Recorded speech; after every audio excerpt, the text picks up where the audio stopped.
Okay, let's dive right into this explainer and clear up a massive misconception that's happening right now in the world of AI. It seems like everyone is totally hypnotized by the raw intelligence of the newest models, right? But here's the thing. If you are trying to build a functional, reliable AI agent for the real world, focusing only on the model itself is a huge mistake. So today, we're going to walk through the 10 foundational pillars of agent engineering, giving you a complete architectural blueprint. The most absolutely crucial point we pulled from the source material is summarized beautifully in this quote. In the end, almost everything is about designing a good system around the agent. Notice it doesn't say it's about finding the absolute smartest model or writing that one magic prompt. It's about the surrounding system.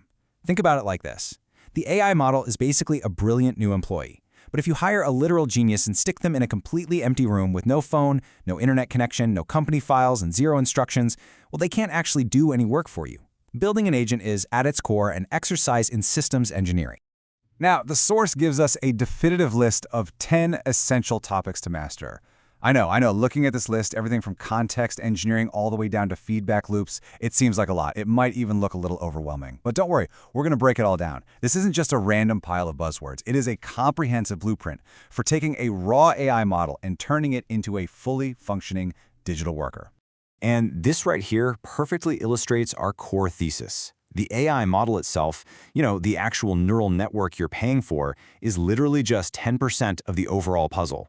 The other 90%, that is the system. It's the digital office, the tools, the access cards, the management structure you build around that brain. If you want to master agent engineering, you have to master that 90%. So here is our roadmap for this explainer. First, memory and context. Then, orchestration. Next, sandboxing and evals. And finally, designing systems. Let's kick things off with Section 1, Memory and Context. We have to start with context engineering. Going back to our new employee analogy, this is like giving them the precise, up-to-date background file they need literally seconds before they step into a high-stakes meeting, so they aren't just going in completely blind. If you casually ask an AI to write a report, it has absolutely no idea what your company's tone is, what the latest data actually says, or who the audience even is. Context engineering is the systematic art of dynamically fetching and injecting that perfect amount of relevant background info directly into the agent's prompt right when it needs it.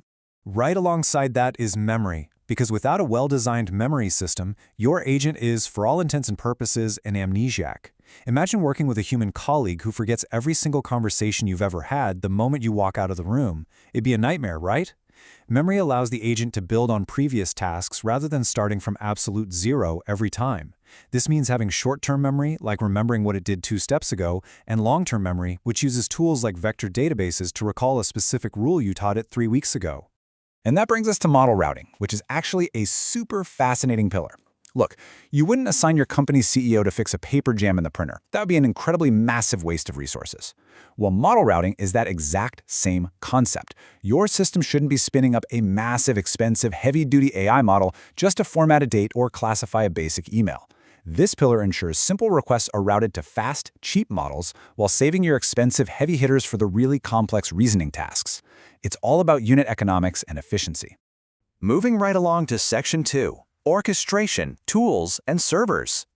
Now, this is where the agent transitions from just thinking about things to actually doing them. That's agent orchestration. When you have a really massive project, relying on one single agent means it's probably going to get confused and drop the ball. Orchestration is your management layer. It coordinates multiple, highly specialized AI agents to collaborate step by step.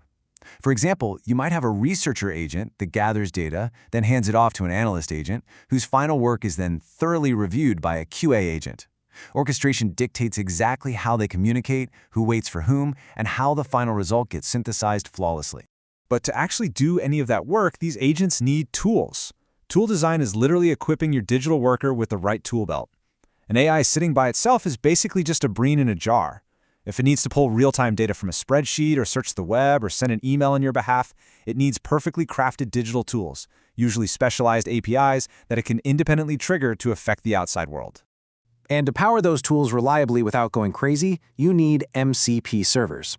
MCP stands for Model Context Protocol. Think of it as the standardized plumbing of the entire AI world. Instead of writing entirely custom code every single time you want your agent to talk to a brand new database, MCP servers act as these robust, highly secure infrastructure bridges. They let your agent plug into external data sources seamlessly and safely. All right, on to Section 3, sandboxing and evals. If you're going to put these systems into production, you absolutely have to have sandboxing and permissions.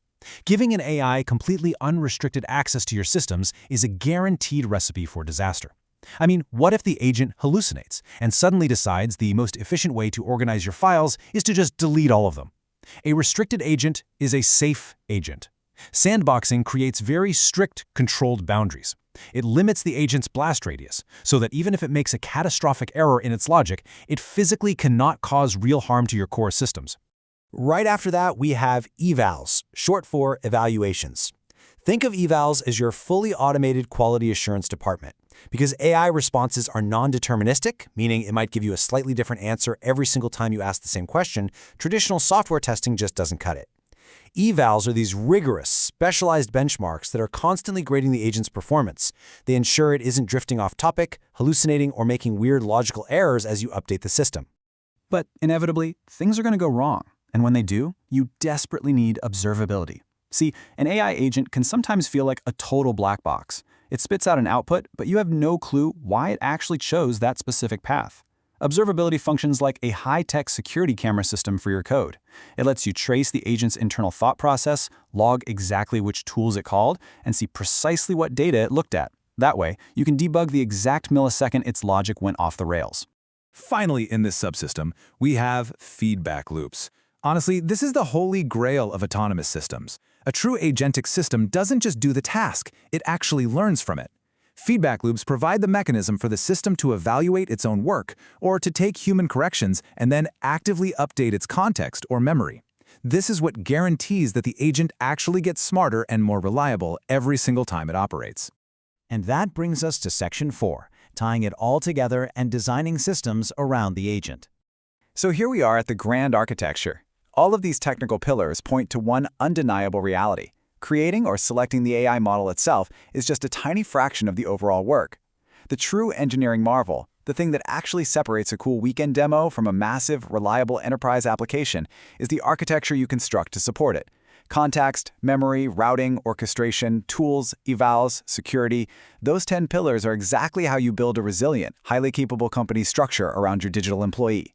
So I want to leave you with this final thought to really challenge how you approach your very next AI project. If the surrounding system truly is 90% of the work and the model is just the core engine, are you spending way too much time just endlessly tweaking prompts? Or are you ready to step back, look at the big picture, and start building robust, scalable architectures? Understanding these 10 pillars is the very first step on that journey. Thanks so much for joining me on this explainer, and I highly encourage you to start applying these principles to your own builds right away.